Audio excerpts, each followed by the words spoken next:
So, hi Wolfpack. Welcome to episode 2 of Money Talks with Nevada Money Mentors. My name is Dalia and I'm your host today. In this episode, we are joined by Israel Nunez, who is a robotics engineer and has a passion for personal finance. How are you doing, Israel? I'm doing pretty good. How are you today? Good, good. Can you tell our listeners a little bit about yourself and your background to get started? Yeah. So a little bit about me. Actually born and raised in Reno, Nevada. I went to UNR for my undergrad. Graduated in 2014, and my undergrad was in mechanical engineering. And from there, I moved for a few years to Atlanta, Georgia, and I went to grad school for robotics at Georgia Tech. And then kind of moved around, and now I'm in Dallas, Texas, and I currently work as a robotics engineer. That's so cool. So, you kind of have this really technical robotics background, but from what I know, you have a passion for personal finance as well. Can you kind of Yeah, tell us a little bit more about that? yeah, it's pretty interesting. I think I've always, like, since I was little, had a tendency to like be a saver, and I really like if my parents asked me to go to the grocery store and we got some change for 20 cents. I would try to pocket that and save every like nickel and dime I could. So I think since for a long time it's kind of just been something that I've kind of found interesting. I have a big family, and like my older brother and sister, they're in accounting and finance. So hearing kind of what they do on a day to day was always been interesting growing up.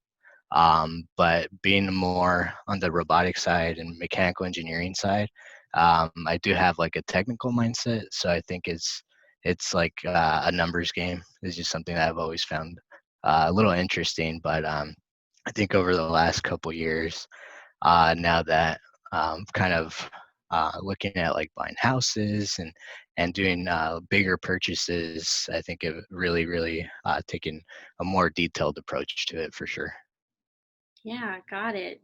There's so much to understand in personal finance, right? Like we Yeah. could talk forever about all the different topics, but is there one thing to you that um, you're very passionate about? Yeah, I think personal finance is pretty interesting because I like problem solving, and personal finance I think is very different than what you would learn like if you take like a finance course or something similar in school, because it's also got like an emotional aspect to it, and I feel like it's not there's like very good principles to build off of, but each person, I guess is why they call it personal finance, but has a unique situation, and that's always been pretty interesting to me, where like the problems aren't so obvious or easy to understand, and kind of figuring out like the different variables. What works for somebody else might not work for everybody, but there's always some at least like base level of knowledge you can translate between different areas. And yeah, for me, it was pretty much it was more of like I knew generally what I had to do, but I did take um, more so for grad school than undergrad, a pretty large sum of student loans, and I think it was when I was getting ready to pay those off that I really started to kind of get more detailed in my personal finance. And I'm very like goal and metric driven, so seeing the numbers and having that finish line to a personal goal for me was to pay those off. So that kind of also escalated it from a hobby to get more passionate about it, if that makes sense. Yeah, that makes sense. And you're totally right. Personal finance really is personal, and what works for one person may not work for another, and vice versa. So, what has really worked for you in your journey? Yeah, I think so. I have a few hobbies. I like to lift weights as well and like track what I eat. And I think for me that made sense. Like I used to track my macros, like eating a Mhm. certain amount, but I wasn't doing the same in my personal finance. And I think once I had that end goal, I kind of always knew debt was bad, right? Like, oh yeah, I have to pay this off eventually. But a lot of the feedback I got from like my siblings and some friends were, oh, no one actually pays those off in time. Like it's going to take you 10 plus years, so don't worry about it. It never really felt right to me. And it seemed like something I knew I had to do, but I wasn't too worried about it. It wasn't until I started wanting to do things that required large amounts of money, like buy a house. There's a potential. Had a buddy reach out to me a couple years ago looking to open a gym. I was like, oh, that's fun. Like, I make a decent amount of money. I should be able to do this. And then when I started crunching the numbers, it's like, there's no way I could do this. So then I think having that angle of like, all right, well, now I know this is the number of these student loans I want to pay off. Now let's work backwards. Like, what do I have to do this year to make sure I get to that goal? What do I have to do this month? And even start breaking it down even easier. What do I have to do this week?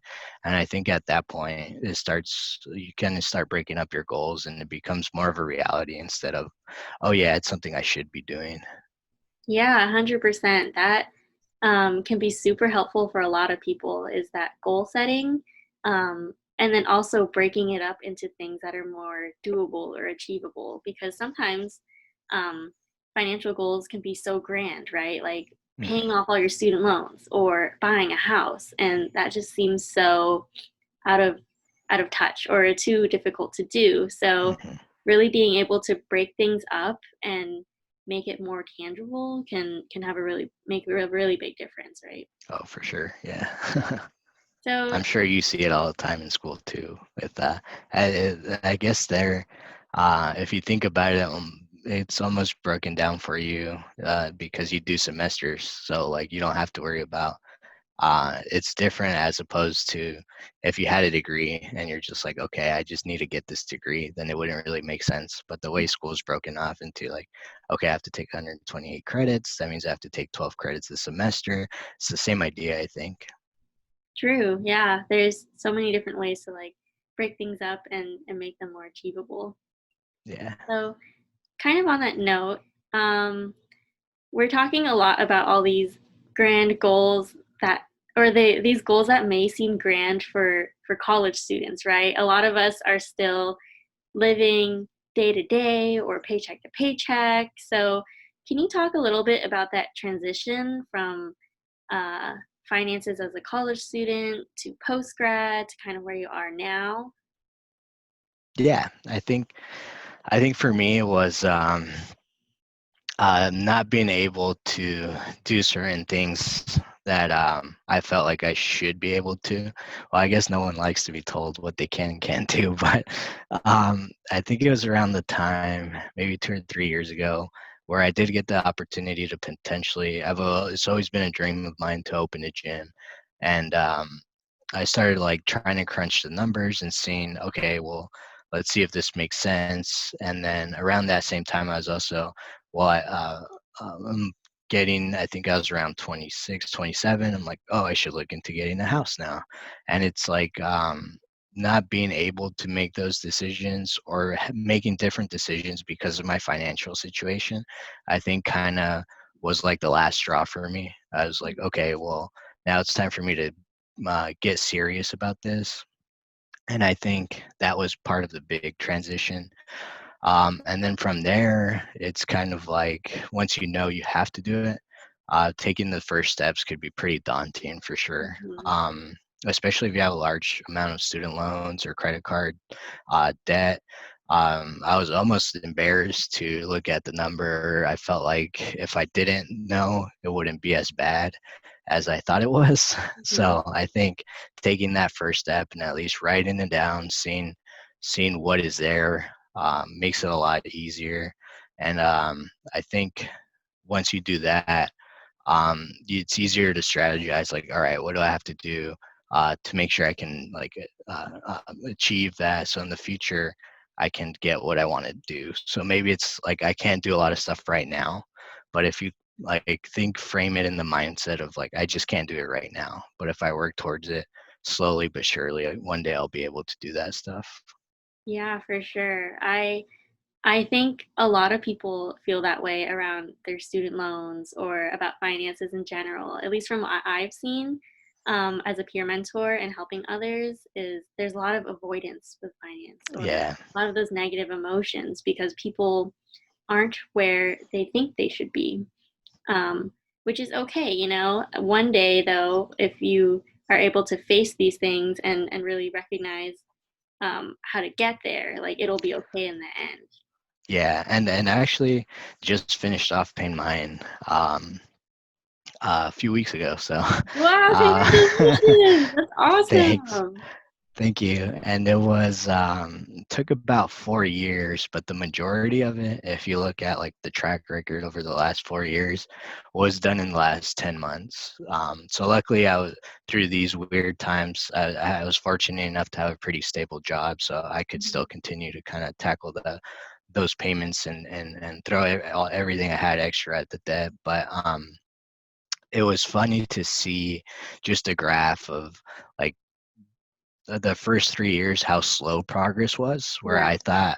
I thought I was doing good, but I was actually wasn't really tracking or budgeting super Mhm. strict. So what would happen is I would pay a little extra, but then I wouldn't have money left over at the end of the month, so I would have to use a credit card. So at the end of the day, it wasn't really paying off debt. It was kind of just rearranging the debt around. Yeah. And that was just simply not writing things down and not knowing what was coming in and what was going out. And once you start tracking it, I think it's a lot easier to manage. You can kind of make more adjustments as you go on. For sure, like the first 3 months of like budgeting every dollar that was coming in and out, um, mistakes were made. Like, oh yeah, I think I only spend $300 eating out in a month, and then find out you spend double that, and you're like, oh, well, there's one problem. Uh-huh. So you start to pick up, and I think after around 3 months for me, is I got in a really good rhythm of budgeting, and it was a little easier. It wasn't a daunting task. I kind of had these last couple months to use as a reference, and I was able to kind of polish it up. Be like, oh, do I really need this? Or I didn't even know I was getting charged twice for this subscription. Like, why is that happening? And so there's like little things you catch like that. That just by writing it down and paying attention, being more intentional with it, you can for sure clean up your budget. Yeah, 100%. So again, congratulations on paying off your Yeah, loans. thanks. That really is a huge thing, and I'm sure it feels good to have that weight off your shoulders, huh? Yeah, it Um, feels way better now, more yeah. free. Yeah, because now instead of having to pay off student loans, you could be using that money for something else you would like to do and apply it towards your future goals. Um, and then also, I think that's interesting that you brought up that the progress, like it took you 4 years to pay off these loans, but the progress didn't really happen until recently when you sat down and reevaluated what was going on and how you were paying them off. And um, you know, that's such an interesting thing that you brought up about rearranging your debt, how you were kind of like paying things with credit cards and then it wasn't really like helping you out in the long run. So, how did you kind of realize that? What made you want to sit down and take a look at things? Yeah, I guess there's maybe an emotional part to it, and also like a tactical part to it. I think emotionally, I was kind of afraid to write things down because I knew the situation was bad, but I didn't want to know how bad. So Right. I avoided it a lot. And then on the tactical side, I was kind of budgeting in a weird way. It wasn't so much. Um, like budgeting, it was more of just writing what I was spending on. So instead of using it almost like a guideline, it was more of an afterthought. So I would say, oh, I spent this much this month. It wasn't so much, this is how much money I have available to spend. So it was easier to go like over budget in a month because I thought that I got paid 4 times that month, but actually it was only three or something like that. So I think now, my the like on the tactical side for budgeting, before a month starts, taking the time to just see, hey, these are the expenses I have every month, but let's see what events I have going on this month, so there's no surprises. I feel like those surprises can really set you back when you're on the kind of path to paying off debt, because they could be kind of almost demoralizing in a sense, Mhm. because you really want to set those goals and achieve them at the end of the month, but oh, I didn't know that like I would need an oil change this month, or like little things like that. I feel like could sneak up on you a lot easier if you don't take the time, maybe at the beginning of the month, or maybe review it every couple weeks, just to make sure that you're not forgetting something that could mess up your plan. For sure, yeah. So we're kind of talking a little bit more about budgeting now, which is a specific financial tool that a lot of people use. So let's talk a little bit about that. Like, what does a budget mean to you, and what does your budget look like, and things like that?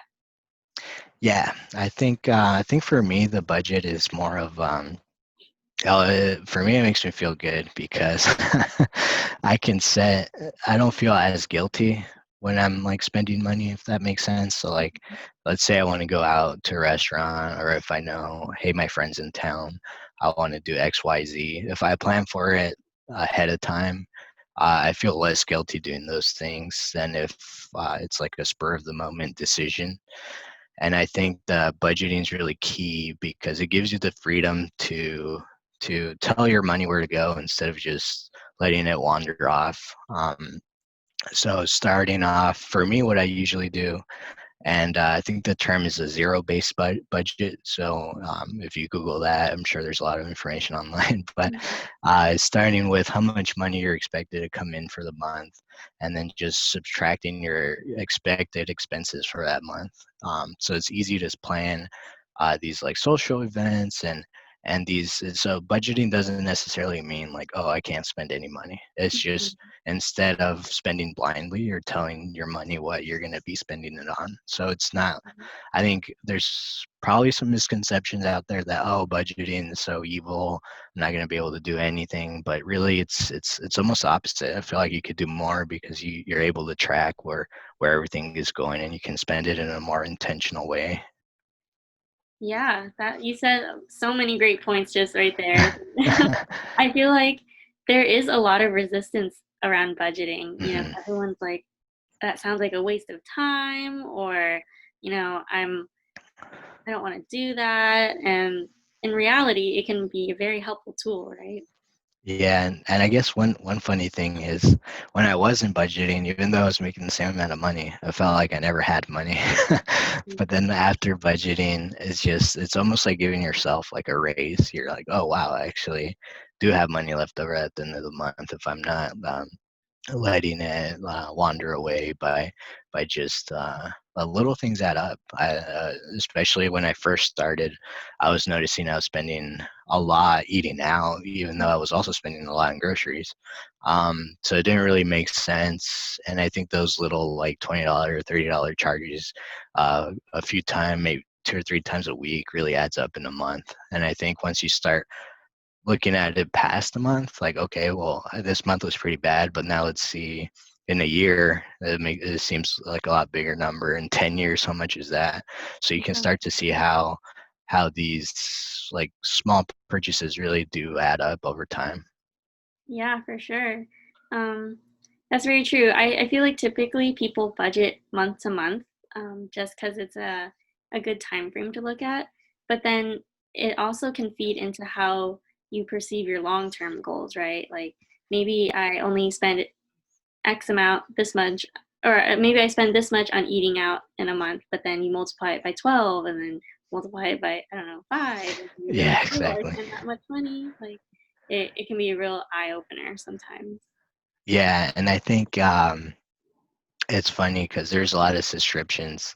Like I had maybe one example is like you have Netflix and Hulu, and you also like Mhm. HBO Max, and then you don't watch one, and you got that one time to watch that one show, and it's like once you see how much those little things could add up over that amount of time, maybe then you almost want to start canceling these things. It's not really like you're not really like forced to do it, but Yeah, it's definitely the budget now for me is key. It's a lot easier to do. Only takes like 30 minutes now to do it or less, and it's more of I think one of those things where it's like really hard to start. But I think after that, it's you can actually see how easy it is and how useful of a tool it is. Yeah, definitely. It can be great to have a budget or a spending plan. It gives you so much confidence going into the month and peace of mind because you know where your money is going, right? So Mhm. that's great. Can you tell us a little bit about what yours looks like specifically? Like, do you write it down on paper? Do you use Excel? Is it different from when you first started? Things like that. Yeah, I think so. I use Google Sheets. There's a lot of apps out there. I think make it even easier. Hmm. But I like graphs and stuff, so I like to track. Like, for example, one especially during COVID, it was funny. I was spending about 150 between 100 and 150 on gas a month, Hmm. and then that dropped down to $20 a month because we were working for, from home for a while. Yeah. So it's I think for me, Google Sheets is pretty nice because you can easily just make graphs and see how things are trending over time. So you Hmm. can see, oh, I've been spending a little more on gas. Maybe I should check that out or take another route to work or stuff like that. But Hmm. yeah, how I start is just really easy. Like the first line is what my expected checks are for that month, right? So from there, it's just subtracting everything. So that's another reason why I like Google Sheets. It's really easy to do that was basic math down the column.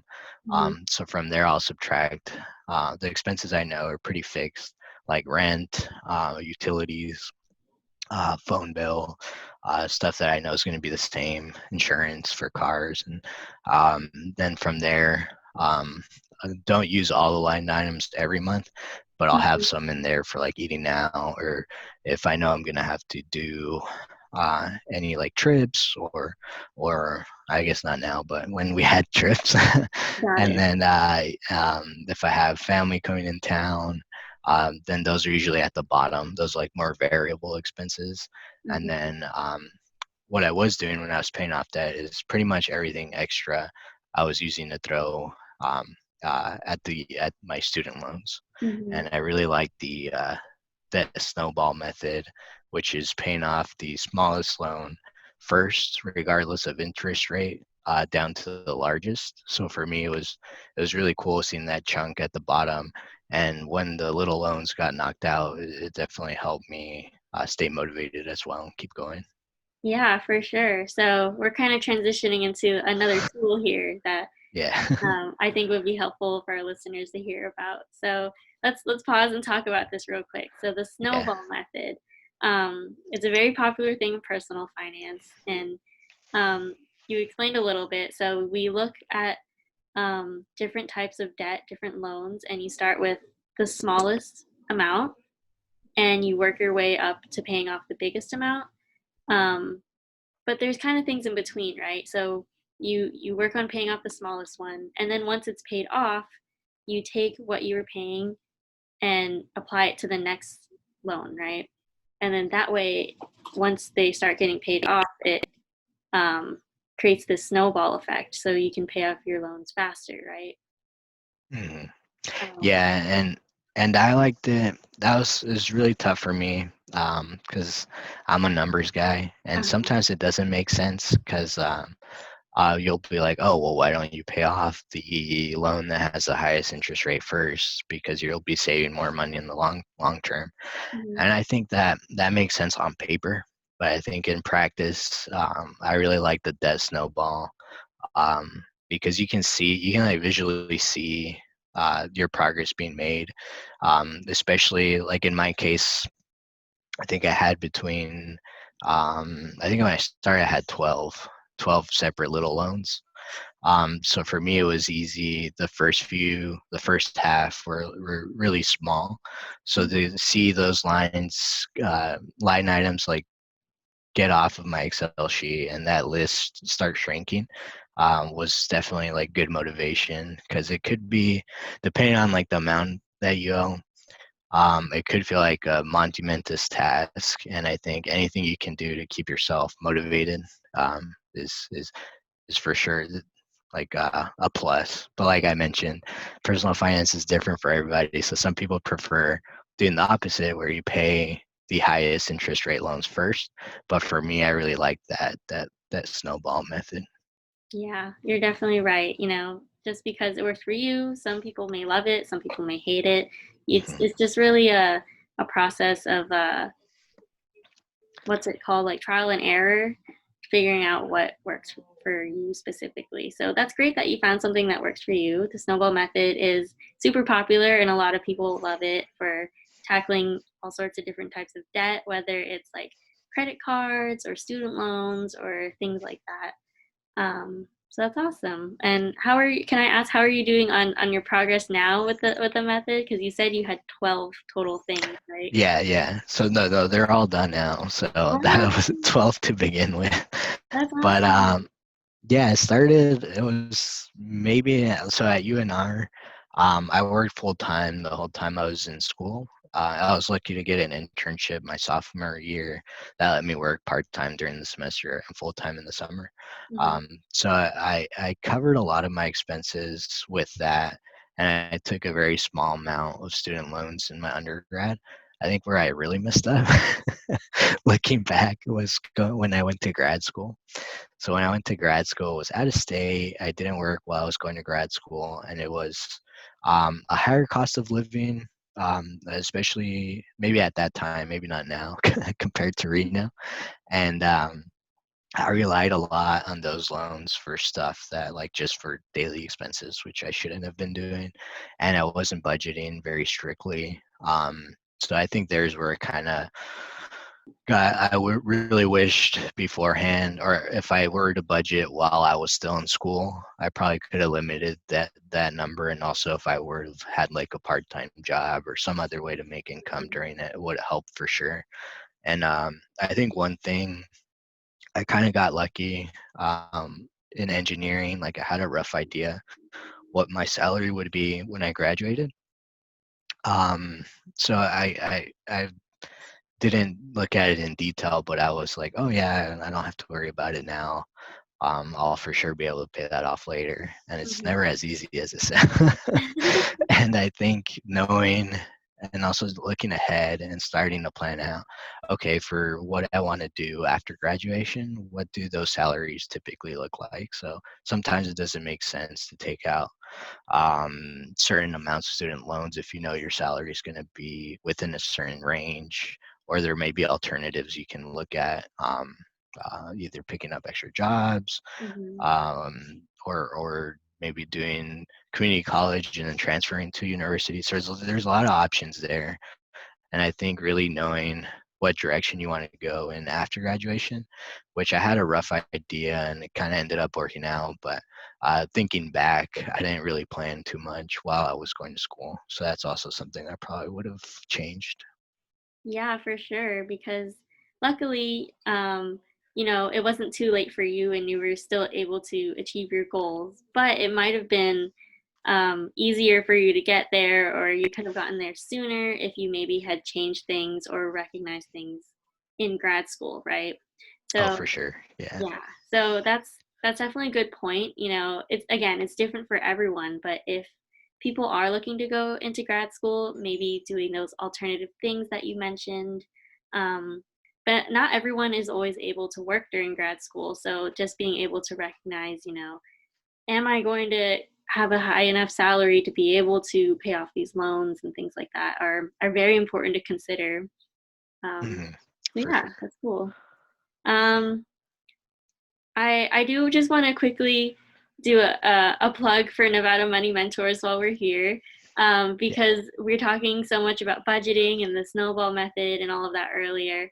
So Nevada Money Mentors is an on-campus program at UNR, and we have peer mentors and financial coaches to help students with all of those things. So if you're sitting here thinking about what Israel is mentioning, like, wow, I really do want to get started with the budget, but it might be too daunting, or I don't even know where to start, you have an on-campus program to be able to help you out. and everything is totally free. You just have to sign up on our website, sign up for an appointment on our website, and we can meet with you one on one to talk about these things and help you get you started. So I just wanted to throw that in there Oh yeah, before I that's good. forgot. Yeah, I wish we had that when I was going to UNR. Yeah, I hear people say that all the time, except no one is like, okay, so there's either two things. People, when we tell them about Money Mentors, are either like, wow, I totally need that. I'm going to sign up. Or people are like, oh, I don't need that. Like, I'm okay. So I think what would you say to that's where I was. I think I was where of the mindset of like, oh, I don't need that, but you really don't know what you don't know. exactly? Yeah. And I think at that time I didn't know what questions to even ask. Hmm. So it's great that it's there, and I'm sure you guys do a lot of events. So hopefully, and I guarantee you guys are helping out a lot of students. But just being aware that those tools are there, I think is very important. For sure. Because students might not need us right then and there, but just at least them knowing that we exist could be helpful.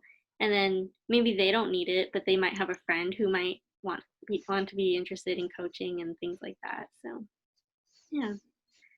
Anyways, more about you and your personal finance journey. Um, so we're talking a little bit about things that if you were to like go back in time and change things, is there anything else kind of along those lines? Yeah, I think so. The big ones we kind of mentioned, just budgeting earlier in time, Hmm. like while I was in school, would have been really big. But also kind of planning, um, having that plan to, okay, well, this is the amount if I did have to take out student loans, start planning ahead of time. All right, what is my expected salary? Start setting goals even before I graduated. Of okay, well, in 2 years after I graduate, my plan is to be like completely done paying off these student loans. I think having that goal early on and tracking that stuff, I think would make it easier and give me a more of a head start after I graduated. Um, as far as I think for me, the biggest amount of student loan debt I took off was in grad school. So also kind of maybe getting more mentors or reaching out to more people that had gone to grad school Hmm. and seeing what was available. Because now I know that a lot of companies do have like tuition assistance. So there's different options that I didn't think about before that I could go work for a company and have them pay for grad school instead. So looking at all the options, looking at did I actually need to go across the country for grad school or could I have stayed at UNR? So I used to think that like the school you went to was a big deal, Hmm. but now after being in the workforce for a few years, I think it's more important to just like your work ethic and being reliable at work and the more the work you do than the degree you have. So Yeah. I think. Um, could have saved some money there. And I think when it comes to finances, it's easy to look back and say, "Oh, I should have done X, Y, Z." But definitely want to take those tips and hope someone can help some of the students out who are kind of thinking about grad school as well, and what they can do from there. Yeah, of course. I think the people listening right now are probably getting so many ideas and thinking about how to apply these things to their lives. So thank you for sharing. Yeah. Um, and then so we kind of talked about the past, we kind of talked about the present. So let's look more at the future now. So just kind of curious, what do you think your financial future looks like and what are some of your goals?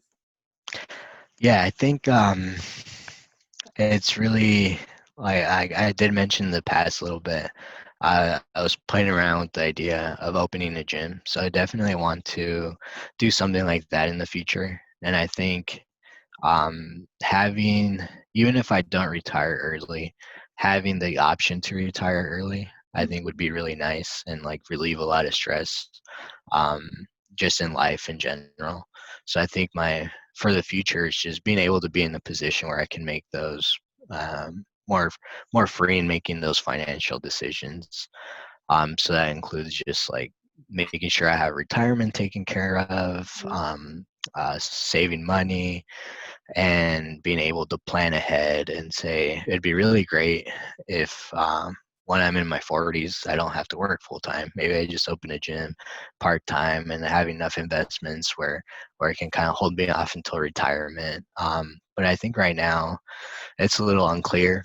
So Mhm. it's just slow and steady, just saving for retirement, spending less than what I make, and I think that'll be just slow and steady. And then I think it's hard because 5 years ago, it's really hard for me to make like 5 year plans because I like to kind of envision like a rough idea where I want to go, but then things always end up changing, Mhm. and so it's good to have like a rough idea, but also be flexible. In my opinion, to be flexible and kind of, I think if you're financially stable or financially independent in the future, you definitely have more of the, you can take more opportunities on. You're less stressed about.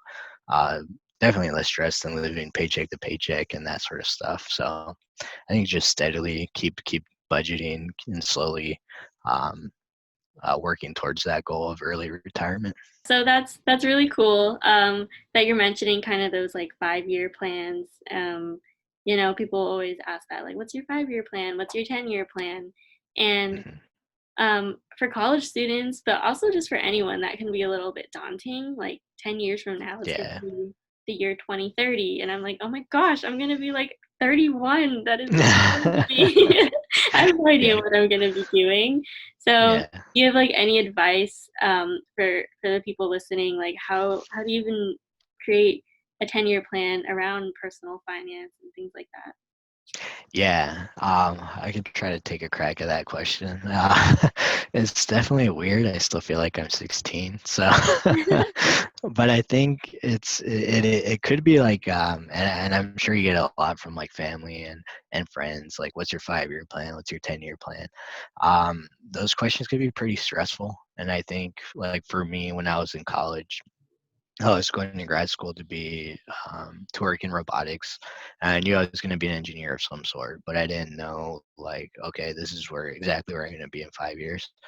And I think just knowing that roughly I want to be doing some work in this area is good enough. And then being able to kind of having that to work towards, but I don't think anybody can really know what's going to happen in those 5 years, Hmm. and some things might come up.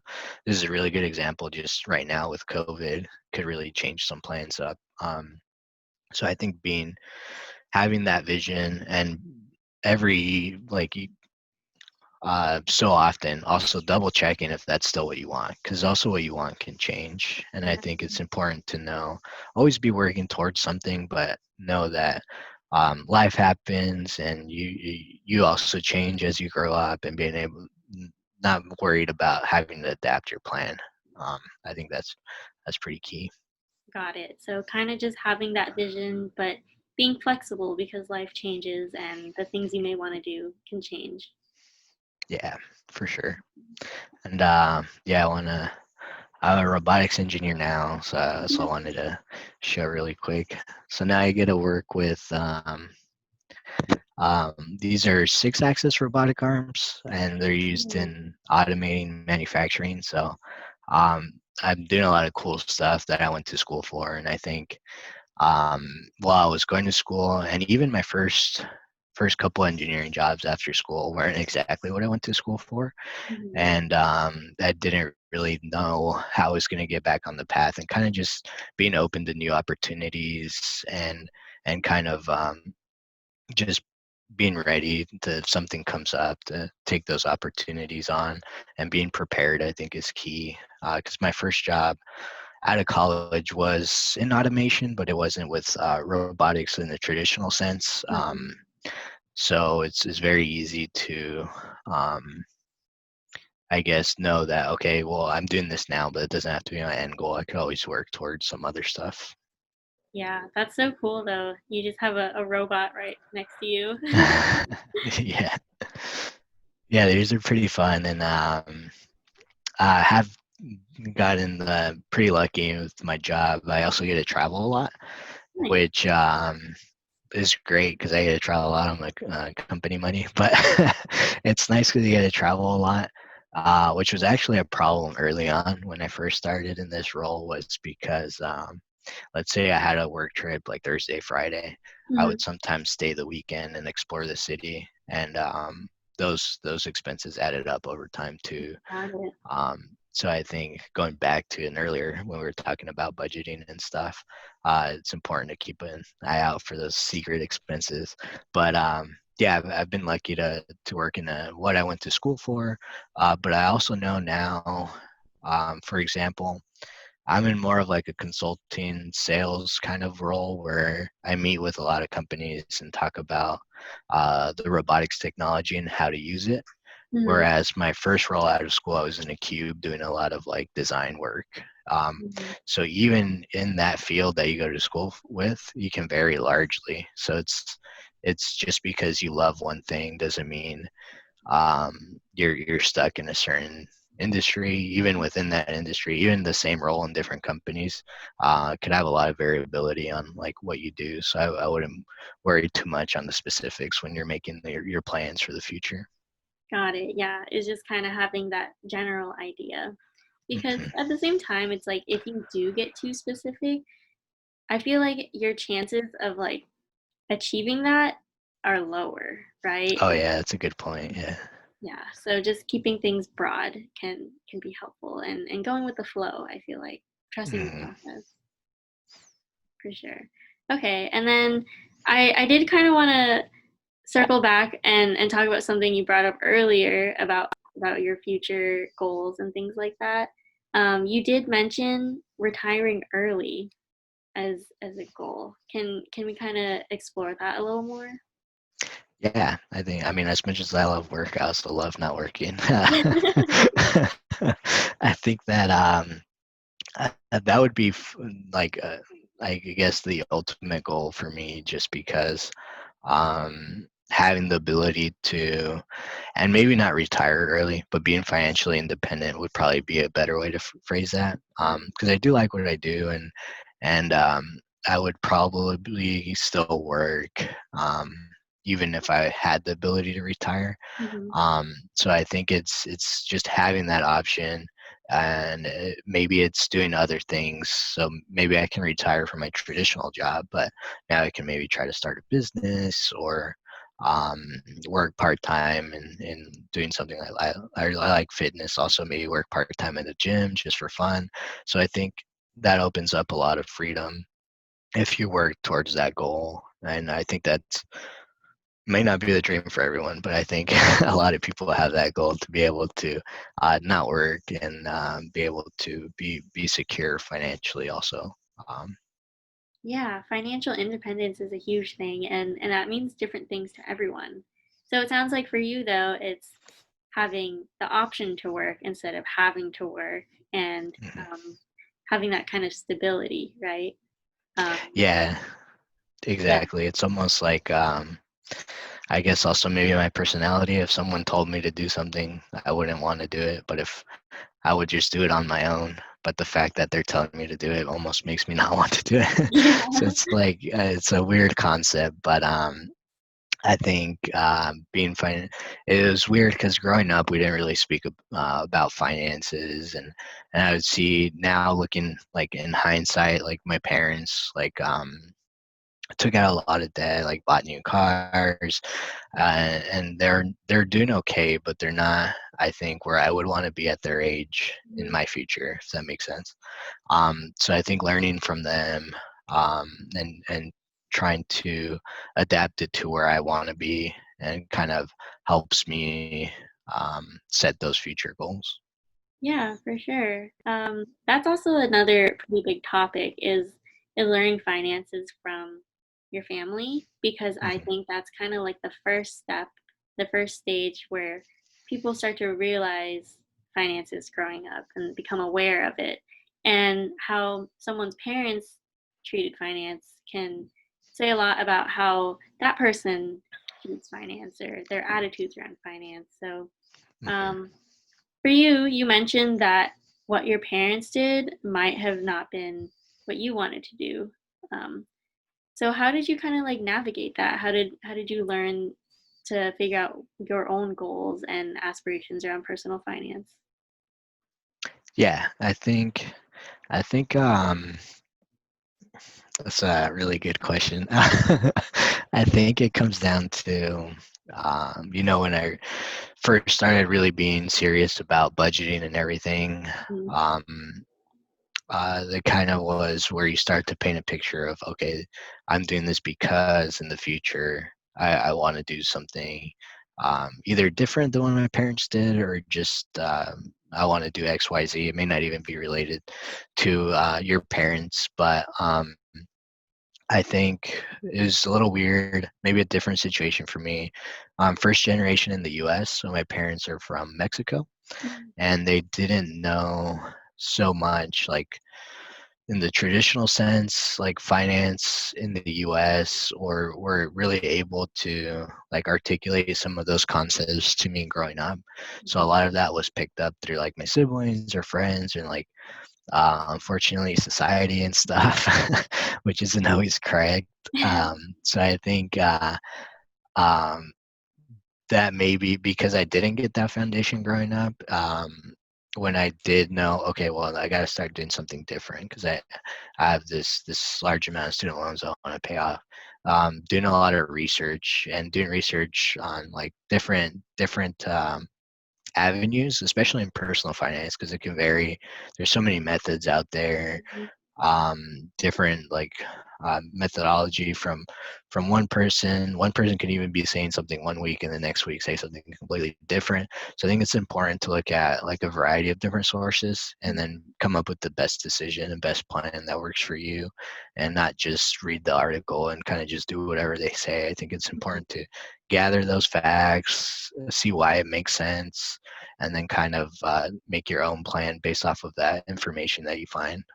Yeah, for sure. Because your personal finances are very important, right? Like that's not just something you heard like from Snapchat or Twitter and it's like, "Oh, I should go do that," right? It's like you Or wanna put TikTok. some time and effort into it. Yeah, I mean, TikTok does have some good advice, but you still always wanna double check, right?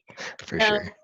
um, kinda on that note, how should people get started? Because, we hear lots of things from friends and family and society, social media. So where do you suggest people go to look for advice? Well, I suggest they go to Nevada Money Mentors. No, True. no, but that might be actually a good first step. But I think reading about it online, there's a lot of good resources. Yeah, and I said it as a joke, but actually, yeah, going to Nevada Money Mentors and seeing what information that you guys have to share. Also, I think it's kind of important to also see if there's people that are successful in doing those sort of things. Kind of saying, hey, like, do you guys have any advice? I know it could be like in your family, extended family, friends, or people from work or in school that I think just there you can't ever have too much information, and I think it's important to get as much as you can because there could be a lot of conflicting messages. So I think um, I don't know. For me, I guess it was I knew I had to change what I was currently doing. So then Mhm. I started listening to a few podcasts, reading some books, a lot of articles online. It was probably like few months of just reading stuff and slowly adapting here and there. And then I think just over time, then it was like, oh, of course this makes sense. Like, why is anyone ever not doing this? Where actually a year later, that was me not doing that. So I think as you learn more, but you get more comfortable with those concepts for sure. Definitely. Yeah, because there is so much information out there. So just doing your best to figure out what makes the most sense for your specific situation and trying them out. And again, it might not happen instantly, right? It may take a few months to figure it out and develop a plan or a sense of direction. So just trying something out and sticking with it may be the best course of action for a lot of people. Yeah, and I think a thing that was tough for me too, especially in the with personal finance, it's a very long game. It's easy to get like I guess no one ever wants to get wealthy slow, but they all want to get rich quick method. Yeah. But I guess it's important to keep that in mind and maybe set some small goals that you can do along your journey, but know that it starts with the decision to learn more, then you got to learn more, then you slowly start implementing some of those concepts that you're learning, and and that's okay. You know, you have the rest of your life to figure it out, so there's no rush. Yeah, and we're in this for the long run, right? Because personal finance, it's not like a class where Yeah, you take a exactly. semester to learn about it. It's like, oh, I'm good. It's something that you have to apply continuously for the rest of your life, and learning how to be disciplined and create these goals is something we're gonna do in the long run. So, yeah, that's definitely some good advice.